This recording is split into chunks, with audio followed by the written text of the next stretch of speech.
welcome back to Midas Letter Live. My guest this segment is a well-known figure from the cannabis space. Cam Battley is the Chief Corporate Officer of Aurora Cannabis Corp. Cam, welcome back. Nice to see you again. Cam, let's start with an update. What has been happening? What is about to happen? And can I say with MedReleaf? You can ask me all the questions you like about MedReleaf. See, okay. You won't get any answers. Oh, that's great. Fantastic. Well, so thanks for your input. Thanks for coming. Next up, we've got, no, just kidding. Okay, so let's not talk about MedReleaf. Everything's been said publicly that can be said publicly. Driving around that, let's talk about what's new with Aurora. Since we last had you here, you announced the medicine hat project, Aurora Sun. Mm-hmm. And big. We still haven't heard what's going on, or I haven't talked to you recently about what's going on at Aurora Sky, so spill. Well, let's start with today is earnings day for us, and it was another great quarter. It's the third quarter in a row with around 40% quarter-over-quarter growth. Our annual revenue growth was 211%, so we're killing it, and that's all out of one facility's output, our Aurora Mountain facility north of Calgary. Now, Aurora Sky, this is where we're going to change the game, and it is on track, it's on budget. In fact, most of it's been paid for now. And we're anticipating still having our first harvest at the end of June this year. We've got all of our technology in there, from the robotic cranes to, really critically important, is the overpressure system. Because remember, it's a closed system. It's really an indoor facility with a glass roof. Right. So we've got our overpressure system in there, and the air filters. It's a MERV level 13 filtration level on in the whole facility, and level 14 in the flower rooms. So that's full speed ahead. Also in June, we're going to be bringing the first of our partner Micron Waste Technologies digesters. This is a digester for organic waste. We're going to be moving that to our mountain facility, and we're going to be starting to optimize that for cannabis. Our other partners, from Radiant Technology to Hempco to Can Group in Australia, are all doing well, and these have been great investments of shareholder money, because they've all appreciated significantly in value.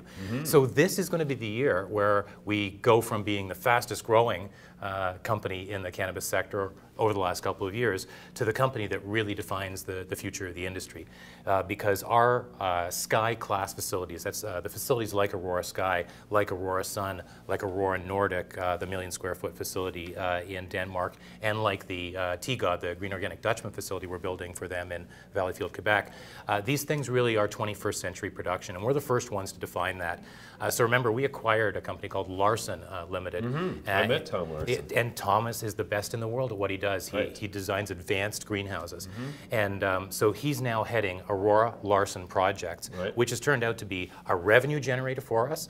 It's turned out to be a great way to open doors. This is how we found our partner in Denmark. And he's now designing and building and overseeing construction of about 15 facilities around the world. So all of this is happening incredibly quickly. Oh, and by the way, last week we completely closed the acquisition of CanAmed, and that integration is going remarkably well. We know they delisted because it screwed up our index for the last couple of days. And we're like, why is the index screwed up? Oh, CanAmed's been delisted finally. Well, that's great. So you guys are moving very quickly now. Going back to what you were saying, what does the first crop out of Aurora Sky look like in terms of size? It'll be smaller than the full capacity of the facility. We think that we'll be at full capacity, which will be in excess of 8,000 kilograms per month. Aggressively, December, conservatively, more likely I would say January or February, and that's when we'll be at full capacity at that facility. So we're going to be ramping up over the course of 2018 and just adding capacity month by month. And let's not forget that we also, we've had our first 3 harvests out of our Aurora V facility on the island of Montreal. So that will, as soon as we have our sales license, immediately add another 4,000 kilograms per year. So multiple facilities, multiple jurisdictions. We're doing amazing stuff in Germany. We're selling 100 kilograms a month through our distributor Pedanios in Berlin. And the demand in the German market is absolutely unquenchable. And also in neighboring Italy, we've sold our first product in Italy as well through Pedanios. Great. So Europe is where we're focusing a lot of our attention. At the same time, we're getting ready for consumer legalization. We're preparing all our brand plans because we are going to have a very strong, very admired brand in Canada as well. So 3 market segments: Canadian medical patients, Canadian consumer, international medical, and of course, you know, people are coming to us about the opportunities to be acquired. That's the interesting thing, is that they're coming to us. So MedReleaf came to you and asked you to acquire them. Let's just say that we've spoken with everybody in the sector. We've spoken with everybody in the sector, and there's a lot of speculation, a lot of rumors going around. And I want to caution people not to trade on these rumors, because we saw in the CanAmed experience that there were small investors that got hurt trading on news that was reported by reputable sources that turned out not to be true. Sure. It was based on rumor. So people need to be very, very careful. And more broadly, those of us operating in this industry, we need to grow up ourselves. We need to operate professionally. We can't be having this kind of stuff going on. We need to think about those investors getting hurt, and that's not right. Right. Okay. I have to ask, because I've been asking all of the ACMPR growers this, in the interest of credibility, I do have to ask the odd shot question. Your cost of sales relative to your reported revenue, our cost of sales was up a little bit. Was up? Yeah, it was up just a little bit. Okay, but was your cost of sales negative? Our cost of sale. Oh, you mean because of the biological assets? Right. So this has been, it's funny, I talk about this with our CFO, Glenn Imbett, who's amazing all the time. It's something that makes zero sense in this industry. The accounting rule under IFRS, where we're required to report the fair value of our biological assets. Right. But you can actually end up with your gross profits being higher than your revenues, which makes no sense. And that's why good CFOs like Glenn, they add a lot more information. So Glenn breaks out, for example, sales of cannabis, dried cannabis versus oils, sales in Canada versus Europe.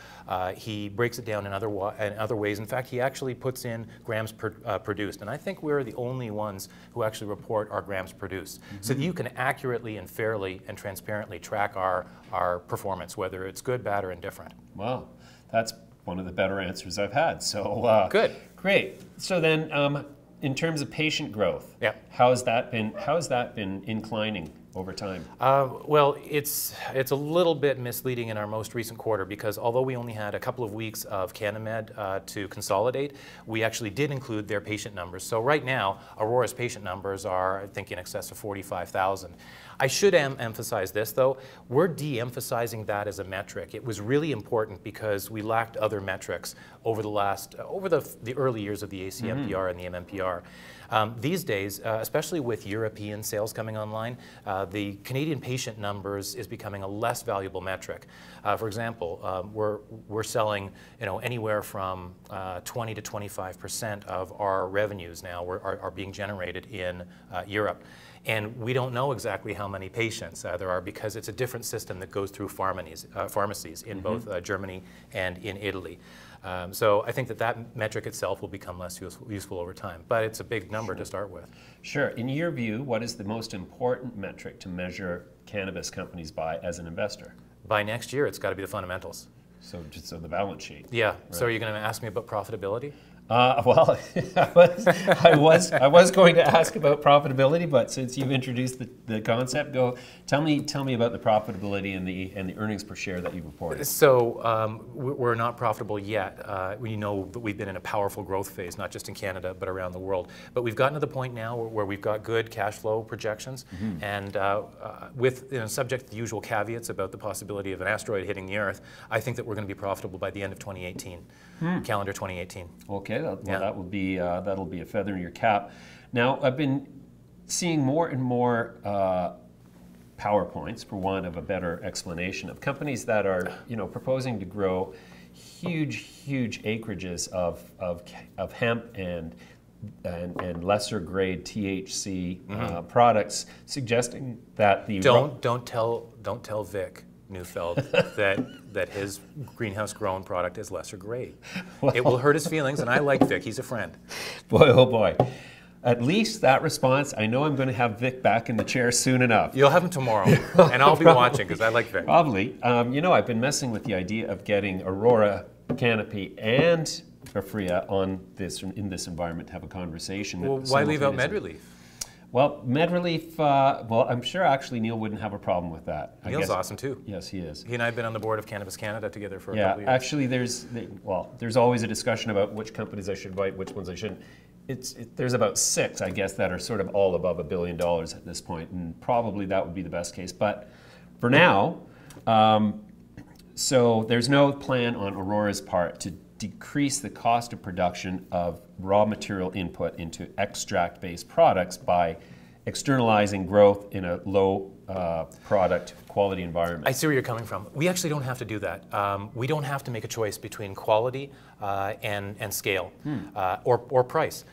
In fact, that's why we chose the design, the facility design that we did, this Sky Class design, because it's a closed system, because it has a glass roof, because it makes use of the sun. We get to do all three of the things that we wanted to do without compromise. So massive scale, extremely high quality product, and that's important to us because we're going to be serving everybody, right up to the connoisseurs who really care about the quality of the bud and the terpene profile. They're like wine connoisseurs. Right. And we're not going to give up our reputation for high quality. So massive scale, high quality of product, and ultra low cost of production. So right now, I guess you'd say among the large players, Aphria is the cost leader, but we think that we can actually get below their benchmark at our new facilities, these hybrid greenhouses. And that is very, very specifically the point. We think that we're going to get well below $1 per gram in our production costs. Sure. Your European strategy is a matter of the public record at this point. Yeah. What's the U.S. strategy for Aurora? It's a few things. One, we are intensely observing that market. And we're identifying what technologies are really great there, because whereas Canada is still the leader, and I think will be for quite some time in terms of overall scale of production and certainly market cap, access to capital, and the ability to expand around the world. In the US, there's so many companies operating in the space, and there's some really cool technologies with respect to, well, ancillary processes and formulations and so on. So we're watching that very, very carefully. As soon as we can find a way, legally, and without ticking off the TSX, then we will move into the US market. And that probably means some regulatory changes in the US, but maybe not. We're going to make sure that we find our way into the US market as early as possible. It's almost like we're poised on the border, just waiting to get in. Right. There's tremendous opportunities there. Okay. We've well exceeded the attention span of the average internet viewer, so we're gonna leave it there, Cam. Much as I'd like to talk to you all day long and ask you all kinds of questions and try to trick you into giving me inside information. I don't want to go to jail, man. No, neither do I. We'll leave it there, and thanks so much for coming in today. Appreciate it. Thank you, James.